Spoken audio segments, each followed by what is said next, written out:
Hello friends, तर मी आज करणार आहे भडंग. त्यासाठी मी खूप एक्सायटेड आहे कारण का मम्मीनी सांगितलेलं भडंग कर. कुरमुरे खूप दिवस होते तर तसेच होते, त्या म्हटलं फेकण्यापेक्षा चांगली भेल तरी करूया. असं स्नॅक्ससाठी छान वाटतं हे असं भडंग वगैरे, नाही तर मखाने खायला. इकडे मी दोन्ही साईडला कढई ठेवल्या आहेत आणि एकीकडे हे थोडं गरम करून घेते म्हणजे कुरकुरे होतील. आणि इकडे तडका एकदम साधा दिलेला आहे. जिरं टाकलेलं आहे, कढीपत्ता, मिरची, हळद हे सगळं टाकून मस्त ही इकडे शेंगदाणे आणि ही डाळ टाकलेली आहे. ह्याच्याने थोडी टेस्ट येईल.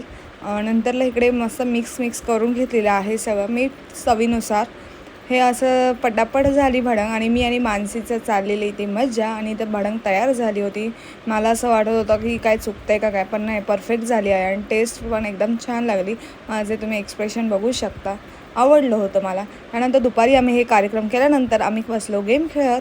त्यानंतर मग मी गेम खेळून झाल्यावर झोपली आणि मग वर्कआउट करून आज 6 किलो